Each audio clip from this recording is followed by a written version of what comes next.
नमस्कार दोस्तों, आप सभी का स्टॉक इजी में स्वागत है। दोस्तों, आज हम एक ऐसे स्टॉक के बारे में बात करने वाले हैं जिसके अंदर आपको काफ़ी सारे रेड फ्लैग्स देखने को मिलेंगे। अब बात ये है, क्या उन रेड फ्लैग्स को देखने के बाद और हर एक आइटम जब हम एनालाइज कर लेंगे उसके बाद यहाँ पे आपका क्या डिसीजन होगा वो आप कमेंट में ज़रूर बताइएगा। देखिए, कभी भी ना आपको कभी किसी भी कंपनी के रेड फ्लैग को तो बिल्कुल भी इग्नोर नहीं करना चाहिए। क्यों, क्या होता है अगर आप रेड फ्लैग को इग्नोर करते हैं तो इसका मतलब ये हो रहा है कि आप अपने पैसों के साथ केयरलेसली इन्वेस्ट कर रहे हैं। आप ये देख ही नहीं रहे आप कब और कहाँ इन्वेस्ट करने जा रहे हो। इसलिए जब भी आप कोई भी स्टॉक में जब इन्वेस्ट करने जाते हो, सबसे पहले आप देखिए कंपनी में हो क्या रहा है। क्या कंपनी उस कैपेबल है, उस लायक कि आप उसके अंदर इन्वेस्ट कर सकें? क्या मैनेजमेंट एग्रेसिवली ग्रोथ करना चाह रहा है? मैनेजमेंट क्या सोचता है बिजनेस के बारे में, आपको वो चीज़ देखना होगा। आपको ये भी देखना होगा कि उस बिजनेस में ग्रोथ कितनी है, क्या वो सेक्टर में ग्रोथ है कि बिजनेस आगे बढ़ सके। ये सारी चीज़ें आपको ना हमेशा डीपली एनालाइज करनी होगी जब आप कभी इन्वेस्ट करने के बारे में सोचते हैं। जिस भी स्टॉक में इन्वेस्ट करें उसको डीपली एनालाइज करिए। पहले आप फाइनेंशियल उसका देखें पूरा, यानी कि क्वांटिटेटिव एनालाइज करें। हर एक नंबर्स को, हर एक आइटम्स को एकदम कुरेद के समझे क्या हो रहा है, एक दूसरे से कनेक्ट कर दीजिए। उसके बाद आप क्वालिटेटिव एनालाइज भी करिए, यानी कि मैनेजमेंट को देखिए कि मैनेजमेंट क्या कर रहे हैं, क्या मैनेजमेंट यहाँ पे सक्षम है बिजनेस को चलाने के लिए। ये सारी चीज़ें ना देखने के बाद ही आप इन्वेस्ट करने के बारे में सोच सकते हैं। उसके बाद आपको टेक्निकल देखना होता है कि टेक्निकल्स आपसे क्या बोल रहे हैं, क्या ये सही टाइम है इसमें इन्वेस्ट करने का या नहीं। फंडामेंटल्स तो आपको बता देंगे कि यहाँ पे ये स्टॉक अच्छा है, बुरा, ये स्ट्रांग है या वीक, और टेक्निकल्स आपको ये बताएंगे कि आपको अभी क्या करना है, इस मोमेंट पे क्या करना है। फंडामेंटल्स के बाद ये चार्ट आपको क्या बता रहा है कि आप ही बाय कर लें या फिर सेल कर दें या फिर थोड़ा होल्ड कर लें। ये सारी चीज़ें आपको चार्ट समझाएगा। तो चलिए सबसे पहले हम इसके यहाँ पे फंडामेंटल्स एनालाइज करते हैं, फंडामेंटली स्ट्रांग है या वीक है। सबसे पहले देखिए कंपनी के मार्केट कैपिटल पे नज़र डालिए। इसका मार्केट कैपिटल कितना है, 150 करोड़ है, यानी कि कंपनी काफ़ी ज़्यादा छोटी है। अब कंपनी इतनी छोटी है, कंपनी कर क्या रही है, ऐसा क्या काम करेगी, कंपनी काफ़ी ज़्यादा छोटी है। अब उसके लिए हम क्या करेंगे आपको पता है, सबसे पहले हम इसके बिजनेस को समझेंगे कि कंपनी का बिजनेस मॉडल क्या है, कंपनी काम क्या कर रही है। यहाँ से आप इसके वेबसाइट पे चले जाएंगे तो ये जो कंपनी है Indian trade and fashions limited, एक इंडियन टेक्सटाइल कंपनी है जो मेनली क्या करती है, ये मेंस के स्मार्ट कैजुअल्स क्लोथिंग सेगमेंट्स में काम करती है। और कंपनी अपनी इंडियन ट्रेंड एंड ब्रांड्स के नाम से shirts, trousers, T shirt, jeans, jackets और विंटर वेयर बेचती है। इसका टारगेट कौन है आप जानते हैं, इनके टारगेट्स मेनली यहाँ पर यंग वर्किंग प्रोफेशनल्स हैं। अब इनका बिजनेस मॉडल समझिए, आपने प्रोडक्ट तो समझ लिए, इनके टारगेट्स क्या हैं आप वो भी यहाँ पे समझ चुके हैं। आप ये समझिए इनके बिजनेस मॉडल क्या है। कंपनी जो है, एक आप देख लिए टेक्सटाइल कंपनी है जो कि दिखा रहा है कि एक asset light business model follow कर रही है। इसका मतलब है कि कंपनी खुद बड़े मैन्युफैक्चर्स प्लांट नहीं लगा रही है, ना वो लगाना चाह रही है। ये अपने प्रोडक्ट्स क्या करती है, अलग अलग वेंडर से मैन्युफैक्चर करवाती है और खुद अपना फोकस ये brand building, product design, marketing, retail network पर रखती है। इस अप्रोच से कंपनी को मैन्युफैक्चरिंग में हैवी इन्वेस्टमेंट नहीं करना पड़ रहा है। ये जो इनका असेट लाइट बिजनेस है जिसकी वजह से यहाँ पे इनके ज़्यादा पैसे नहीं फंस रहे हैं। जिस हिसाब से इनका बिजनेस चल रहा है, दूसरे मतलब क्या करें, खुद मैन्युफैक्चर करते नहीं है, ये दूसरे वेंडर से अपनी चीज़ें मैन्युफैक्चर करा के ला रहे हैं। अब इनके नेटवर्क कहाँ है, दिसंबर की बात हो रही, दिसंबर 2025 तक कंपनी के पास 194 एक्सक्लूसिव ब्रांड आउटलेट्स थे। और इनके जो स्टोर हैं कंपनी के खुद ओन भी करते हैं और ऑपरेट भी करते हैं, वो 13 हैं। और जो स्टोर कंपनी का होता है लेकिन ऑपरेशन जो फ्रेंचाइजी चलाता है वो 49 स्टोर्स हैं कंपनी के। और फ्रेंचाइजी ओनर ही स्टोर ओन और ऑपरेट करता है, ऐसे 106 हैं इनके स्टोर। और फैक्ट्री आउटलेट जहां डिस्काउंटेड प्रोडक्ट मिलते हैं वो 25 स्टोर हैं। अब पूरा टोटल आप देख रहे हैं कंपनी के स्टोर्स को कंपनी की ये स्टोर है, यहाँ यहाँ पे इनका नेटवर्क है। ये कंपनी के नेटवर्क्स के बारे में बात हुई थी। अब थोड़ा हम इनके यहाँ पे बात करते हैं कंपनी की न्यू स्ट्रैटेजी के बारे में, मतलब इनकी स्ट्रैटेजी क्या है, कंपनी की यहाँ पे स्ट्रैटेजी क्या ये चला रहे उसके बारे में बात करते हैं। इनका जो है इनका मेन फोकस है इनके ब्रांड विजिबिलिटी पे। जैसे कि आपने इनके वेबसाइट पे देखा, जाते माने इनके सारे प्रोडक्ट्स दिखने लगे, ये क्या बेच रहे हैं साफ नजर आ रहा है। Digital marketing, social media promotion, inventory पे काम करना, वर्किंग कैपिटल को इनको इम्प्रूव करना है, इंस्टीट्यूशनल सेल्स बढ़ाना है, और यहाँ पे इनको अपने एक्सपीरियंस बेस्ड स्टोर भी बनाने हैं। जैसे हैदराबाद के सार्थ सिटी मॉल में कंपनी ने अपने नए कॉन्सेप्ट स्टोर भी लॉन्च किए, जहाँ पे कस्टमर एक्सपीरियंस इम्प्रूव किया गया है। आपने देखा कि इनका मेन फोकस ये है कि ये अपनी कैसे एकदम अपनी पॉपुलैरिटी बढ़ाएं, अपने आप को फेमस कराएं, और ये मैन्युफैक्चर नहीं कर रहे हैं। जैसे कि इन्होंने साफ साफ स्टार्टिंग में बताया कि ये अपने वेंडर्स के मतलब वेंडर्स के जरिए अपने प्रोडक्ट्स मैन्युफैक्चर करा रहे, जैसा इनको जो चीज़ चाहिए यहाँ पे। ठीक है, यहाँ पे आप और आके डिटेल्स में यहाँ पे पढ़ सकते हो कंपनी के बारे में। लेकिन अगर आप इसको और डिटेल में जानना चाहते हो तो यहाँ पे आप इसके एनुअल रिपोर्ट को पढ़िए। यहाँ पे इनके कॉन कॉल्स तो अवेलेबल नहीं है, लेकिन यहाँ पे पीपीटीज हैं, तो आप पीपीटी भी पढ़ के समझ सकते हैं कि कंपनी में इस समय क्या चल रहा है। यहाँ पे चीज़ें आपको और अच्छे से आप एक्सप्लोर कर सकते हो और भी चीज़ों को। यहाँ पे इनके ब्रांड्स भी आपको एकदम खुले में दिख रहे हैं, देखिए एकदम अच्छे से समझ में आएगा क्या चल रहा है। अब थोड़ा इनके फाइनेंशियल्स के बारे में बात करते हैं, कंपनी के फाइनेंशियल्स में क्या चल रहा है। जैसे कि हमने स्टार्टिंग में देखा, ये जो कंपनी है एक स्मॉल कैप कंपनी है, क्योंकि इनका मार्केट कैपिटल काफ़ी ज़्यादा यहाँ पे छोटा है, जो कि हमें यहाँ पे साफ साफ नज़र आ रहा है। अब आप देखिए इनकी रिटर्न ऑन कैपिटल पे नज़र डालिए। कंपनी का रिटर्न ऑन कैपिटल एम्प्लॉयड वो यहाँ पे 7% का है। रिटर्न ऑन इक्विटी नेगेटिव है। अब रिटर्न ऑन इक्विटी नेगेटिव है तो उसका मतलब ये नहीं कि कंपनी बुरी है। हम हर एक नंबर्स, हर एक सेगमेंट को पहले एनालाइज करेंगे, फिर एक दूसरे से जोड़ेंगे, तब हम डिसीजन लेंगे कि स्टॉक अच्छा है या नहीं। अब इसके अर्निंग पर शेयर को देखिए, कंपनी का अर्निंग पर शेयर नेगेटिव में है। ये बात आप सुन रहे हो, कंपनी का अर्निंग पर शेयर नेगेटिव में है और स्टॉक पी नहीं। अब स्टॉक पी क्यों नहीं? क्योंकि जिस साल कंपनी का जो बॉटम लाइन होता है वो लॉस जब वो बुक करते हैं वहाँ पे नेगेटिव में होता है, तो स्टॉक पी यहाँ पे नहीं दिखेगा आपको उसके वजह से। अब देखिए यहाँ पे ये चीज़ तो यहाँ पे अच्छी नहीं लग रही है। अब क्या करें, इसको छोड़ दे, एनालाइज ना करें? नहीं, हम इसको डिटेल में एनालाइज करेंगे। हम देखेंगे कि बिजनेस में और क्या चीज़ें हैं यहाँ पे, क्या और चीज़ें नेगेटिव है कि बस इतनी ही थी और ये आगे से लोग अपनी सुधार लेंगे, टेम्पररी था, या आगे से अपनी कंपनी को इम्प्रूव कर लेंगे। ये चीज़ हमें आगे चल के देखना है। अब देखिए यहाँ पे इनके डेट कम नहीं है, 102 करोड़ का डेट है। कंपनी खुद 154 करोड़ की है, लेकिन डेट भी कम नहीं है। कंपनी के अच्छा खासा डेट पड़ा हुआ है। इस चीज़ को आप यहाँ पे बिल्कुल भी नज़रअंदाज नहीं कर सकते। अब थोड़ा नीचे आते हैं, इनके इनकम स्टेटमेंट को देखते हैं, प्रॉफिट एंड लॉस को। यहाँ पे सेल्स है, कंपनी ने साल भर में अपने कोर बिजनेस से कितना कमाया है, ये वो चीज़ है आपको दिख रहा है। 2015 में 290 करोड़ का इन्होंने यहाँ पे अपना रेवेन्यू जनरेट किया था, इतने का बिजनेस किया था। अब ये तो एकदम नॉर्मल सी बात है। अगर ये कंपनी 2015 में अगर हम इसको देख रहे हैं तो ऑब्वियस सी बात है 12 साल में तो हम सोचेंगे कंपनी बड़ी हो जानी चाहिए थी, और इनका जो रेवेन्यू है ये तो कम से कम 1000 तक तो पहुंच ही जाना चाहिए था। एकदम हम कम से कम की बात कर रहे हैं, मिनिमम की बात कर रहे हैं हम, तो ये ऑब्वियस सी बात है इतनी बढ़नी तो चाहिए थी, कुछ तो बढ़ना चाहिए था। 700 करोड़, 800 करोड़, लेकिन यहाँ पे ऐसा कुछ भी नहीं है।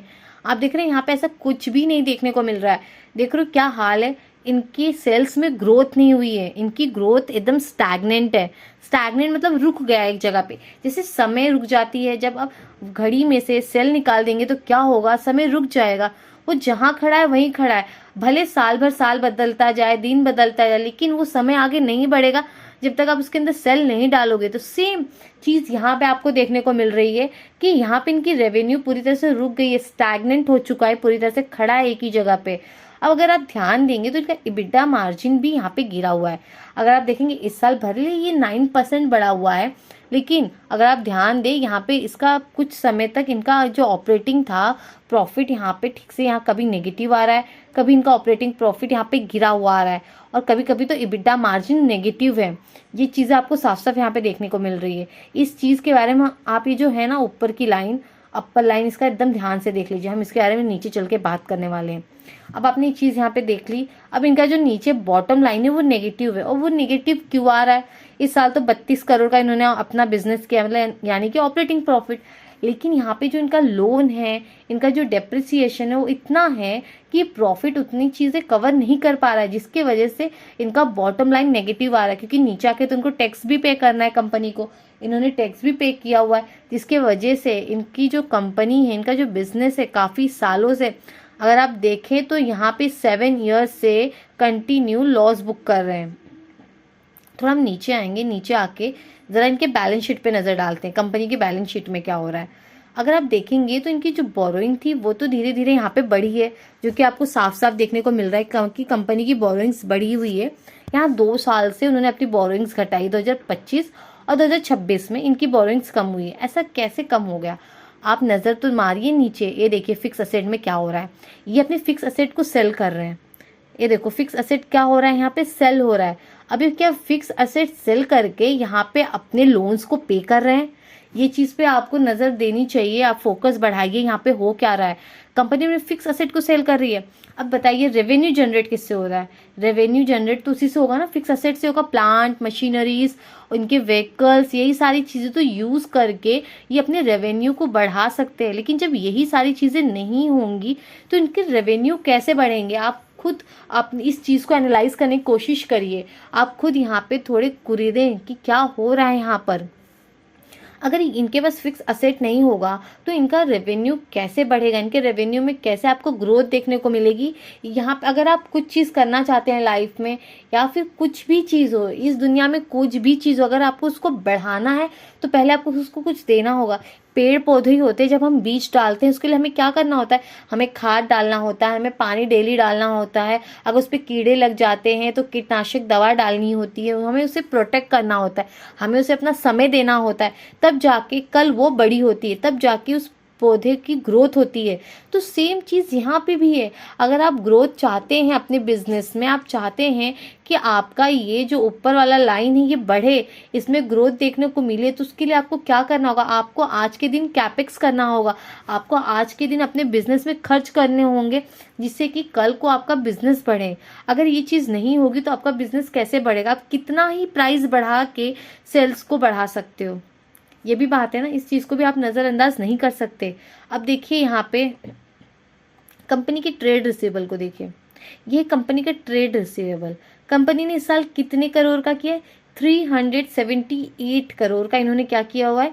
रेवेन्यू जनरेट किया है। इन्होंने कहा कि इतना हमने बिजनेस किया है, यानी कि इतने का हमने माल अपना बेचा है, ये हमारे कोर बिजनेस से इतना रेवेन्यू आया है, ये यहाँ पे कंपनी वालों ने बोला है। ठीक है, अब नीचे क्या हो रहा है? ट्रेड रिसीवेबल 248 करोड़ अभी तक गले में गिरे नहीं, यानी कि जो इन्होंने माल बेचा है अपना, अभी उसका इतना पैसा आना बाकी है, अभी ये पैसे गले में गिरे नहीं हैं। अब बताइए इतना बड़ा अमाउंट, ये अमाउंट है कितना बड़ा है? आप देख रहे हो कितना बड़ा? अगर आप इसको परसेंटेज वाइज देखेंगे तो ये मोटा पार्टी अगर अप्रॉक्स देखें तो 80% के आसपास आएगा।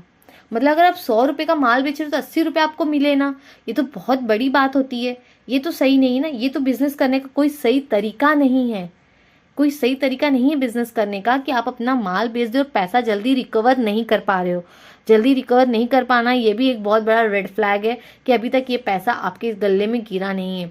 अगर ये चीज़ स्ट्रक्चरल बन गई, यानी कि यही चीज़ होती गई और ये चीज़ ऐड होते होते बहुत बड़ी बन गया ट्रेड रिसीवेबल, तो आप समझ लीजिएगा कि यहाँ पे सेल्स में ट्रैप चल रहा है, आपको यहाँ पे फंसाने की पूरी साजिश हो रही है। ठीक है, इस चीज़ को आप बिल्कुल इग्नोर मत करिए। नीचे कैश फ्लोज को देखिए क्या हो रहा है। कैश फ्लो में जितना ये मुनाफा कर रहे हैं उतना ये कैश जनरेट नहीं कर पा रहे हैं, ये चीज़ यहाँ पे हो रही है। नेक्स्ट हम थोड़ा नीचे आएंगे, यहाँ पे एक तो आप ये देख लीजिए इनके ये डेटर डेज और पेबल डेज को। डेटर डेज क्या हो रहा है डेटर डेज में कि इनके डेटर डेज बढ़ते जा रहे हैं, यानी कि जहाँ पे अपना माल बेच रहे हैं, जिस डिस्ट्रीब्यूटर को अपना माल बेच रहे हैं, डिस्ट्रीब्यूटर को बेचे, C2C करे, C2B करे, ये B2C करे, ये जिसको भी अपना माल बेच रहे हैं उनको पैसा कितने दिन में मिल रहा है? 239 डेज में मिल रहा है। ये अगर हम देखेंगे तो ये कितना हो जाएगा? ये हो जाएगा 9 से 10 महीना, इतने दिन बाद इनको पैसा मिल रहा है। लेकिन जहाँ से इन्होंने रॉ मटेरियल उठाया है, देख रहे हो जहाँ से इन्होंने कहाँ से रॉ मटेरियल जहाँ से उठाए हैं वहाँ से इनको 6 से 7 महीने में पैसा देना पड़ रहा है। तब ये पैसा कहाँ से देंगे? यानी कि इनको अपने पॉकेट से पैसा देना पड़ रहा है। मतलब वर्किंग कैपिटल यहाँ पे डिस्टर्ब हो जा रही है पूरी तरह से। कंपनी को अपने पॉकेट से पैसा लगा के रॉ मटेरियल का पैसा देना पड़ रहा है, क्योंकि जो माल इन्होंने बेचा वो पैसा तो इनके पास आ ही नहीं रहा है, वो चीज़ तो आपने ऊपर ही देख ली। तो यहाँ पे भी क्या है, यहाँ पे डिस्टर्बेंस है, यहाँ पे दिख रहा है कि मैनेजमेंट पैसा जल्दी रिकवर करने में के लायक नहीं है, वो यहाँ पे पैसा रिकवर ही नहीं कर पा रहा है। ये भी एक रेड फ्लैग है, इसको भी आप बिल्कुल भी इग्नोर मत करिए, ऐसे बिजनेस नहीं होता है। अगर आपको देखना ही है ना तो इनके पीयर कंपनी है ना, ये देख लो पीयर कंपनी, जाके इनसे कंपेयर करिए, सारी क्लियरिटी आपको यहीं पे मिल जाएगी। ये रहा इन्वेस्टर शेयर होल्डिंग पैटर्न। अब ये प्रमोटर्स हैं, प्रमोटर्स ने अपनी होल्डिंग को काफ़ी हद तक कम कर लिया। आप देख रहे हो एक टाइम था 34% की होल्डिंग थी, आज 31 की होल्डिंग है। और यहाँ पे जो रामा है ये कंटिन्यू अपनी होल्डिंग को घटा रहे हैं, ये रामा घटा रहे हैं और ये भी घटा रहे हैं, और धीरे धीरे आप देखेंगे तो धीरे धीरे लोग अपनी होल्डिंग को यहाँ पे घटा रहे हैं। एफआईज की बात देख लो, अब एफआईज को देख लीजिए, एफआईज क्या कर रहे हैं, एफआईज भी अपनी होल्डिंग घटा रहे हैं। डीआईज तो स्टॉक में इंटरेस्टेड नहीं है, उन्होंने खरीदा ही नहीं है स्टॉक को। और यहाँ पे पब्लिक में कुछ लोग हैं जिन्होंने स्टॉक को ले बैठे, ये सब लोग स्टॉक को, जो जिनके पास बहुत सारे नंबर्स ऑफ स्टॉक्स हैं यहाँ पर, वो क्या कर सकते हैं, प्राइस को ईजिली मैनिपुलेट करने की देखिए उनके अंदर शक्ति आ जाती है। वो ईजिली क्या होता है, वो पूरा कंट्रोल रखते हैं अपने पास। जब कंट्रोल आ गया किसी के पास तो प्राइस को कब और कहाँ ले जाना है वो उनके हाथ में जाता है, क्योंकि पब्लिक का ज़्यादा इन्वॉल्वमेंट नहीं हो पाता। लेकिन यहाँ पे अगर आप देखेंगे तो एक हद तक पब्लिक यहाँ पे आ चुकी है। यहाँ पे देख रहे हो, अगर हम हाईएस्ट देखें कि हाईएस्ट कितना है तो 23,000 लोग यहाँ पे थे, लेकिन अब धीरे धीरे कम होके 20,900 हो गए हैं। यहाँ भी लोग हैं लेकिन कम है अभी, लेकिन पब्लिक का इन्वॉल्वमेंट इस शेयर में भी अब आ चुका है। इस चीज़ को इग्नोर मत करिए। चार्ट में चलिए देखिए क्या होता है। चार्ट देख रहे हो आप, यहाँ पे क्या हो रहा है, ये देखिए लाइफ टाइम हाई, देखो लाइफ टाइम हाई शेयर का, ये देखो यहाँ पे कितना था। अगर हम देखें इसका हाई तो ये 250 के आसपास था, हाँ 225 यहाँ पे देख रहे हो, 225 के आसपास इसका ये लाइफ टाइम हाई है। ये देखो यहाँ पे ये वाली कैंडल अगर हम देखें तो क्या है इसका हाई, 253, ये इसका लाइफ टाइम हाई था। और आज प्राइस कहाँ ट्रेड कर रही, 29 पे ट्रेड कर रही है। आप सोच रहे क्या कंडीशन होगी अगर किसी ने यहाँ पे इन्वेस्ट किया, यहाँ अगर किसी ने यहाँ भी इन्वेस्ट कर दिया तो क्या हो रहा होगा उसके साथ, क्या कंडीशन हो गई। आज प्राइस 29 पे ट्रेड कर रहा है, सोचो ये बहुत बड़ा लॉस फेस करना होगा उस इंसान के लिए। अब यहाँ पे आप बोलेंगे कि इन लोग भी तो बड़े बड़े लोग फंसे। अब बड़े बड़े लोगों ने यहाँ पे भारी मात्रा में स्टॉक ले रखा है उन्होंने, तो थोड़ा भी अगर प्राइस ऊपर जाता है, अगर यहाँ भी वो एग्जिट कर लेंगे और यहाँ भी आके किसी रिटेलर ने खरीद लिया, उन्हें क्या फ़र्क पड़ेगा, वो कुछ तो लेके जाएंगे, लेकिन आपसे तो खरीदने वाला यहाँ पे कोई नहीं होगा। जैसी प्राइस नीचे जा रही है तब रिटेलर यहाँ पे सेल करने का सोचता है, और यहाँ पे उससे खरीदने के लिए कोई भी नहीं बैठा है, कोई कहे तो कोई नहीं बैठा है, क्योंकि यहाँ पे वॉल्यूम काफ़ी ज़्यादा कम होती है ऐसे स्टॉक्स में। इसलिए कहते हैं कि ऐसे स्टॉक से आपको बच के रहना चाहिए। जैसे आपको कुछ रेड फ्लैग्स दिखने लगे तुरंत ऐसे स्टॉक से आपको निकलने की कोशिश करनी चाहिए। अब देख रहे हैं यहाँ पे इसकी जब काफ़ी टाइम से जब इनकी रेवेन्यूज़ नहीं बढ़े, इनके जो मार्जिन्स थे वो भी एकदम कांस्टेंट है। आप देख रहे हैं एकदम ये स्टैग्नेंट हो चुके हैं और धीरे से गिर गए। 2020 में देखिए 8% पे आ गए। ये इसको देखो गिरना नहीं कहते, इसे कोलैप्स होना गिरते हैं। मतलब धड़ाम से कोई चीज़ ऊपर से जब नीचे गिरती है इसे वो चीज़ कहा जाता है। तो यहाँ भी आप सतर्क हो सकते हैं। 2020 में शेयर की प्राइस क्या थी, चलो देखते हैं एक बार कि अगर 2020 में अगर हमें रियलाइज़ हो जाता तो हम कहाँ होते। 2020 में हम कहाँ होते, देखिए यहाँ पे होते 2020। यहाँ पे काफ़ी ज़्यादा प्राइस गया, काफ़ी ज़्यादा लेट भी हो गया था अगर ये चीज़ को देख के इन्वेस्ट किए होते। नेक्स्ट, एक तो हमने ये चीज़ को देख लिया। पहली बात तो आपको ये देखना होता है कि कंपनी में रेवेन्यू हो रहा है कि नहीं, कंपनी रेवेन्यू जनरेट कर पा रहा है कि नहीं, ये सारी चीज़ें आपको देखनी होती है। इस चीज़ को तो आपको यहाँ पे इग्नोर ही नहीं करना चाहिए था। और जब भी आप स्टॉक्स में इन्वेस्ट करने जाते हैं ना, ये सारी चीज़ों को पढ़िए, हर एक स्टॉक को डिटेल में एनालाइज करना सीखिए, तब जाके आप अगर इन्वेस्ट करेंगे तो ज़्यादा वो अच्छा होगा। आपको ना सेक्टर्स भी एनालाइज करना चाहिए, तब आपको समझ में आएगा कि इस समय कौन सा सेक्टर मार्केट को लीड कर सकता है, तब जाके आपको उस सेक्टर के लीडर वाले स्टॉक में इन्वेस्ट करना के बारे में सोचना चाहिए। तो दोस्तों आज के लिए मैं ही रुकते हैं। अगर वीडियो आपको यूजफुल लगा है तो लाइक, कमेंट, सब्सक्राइब ज़रूर करें।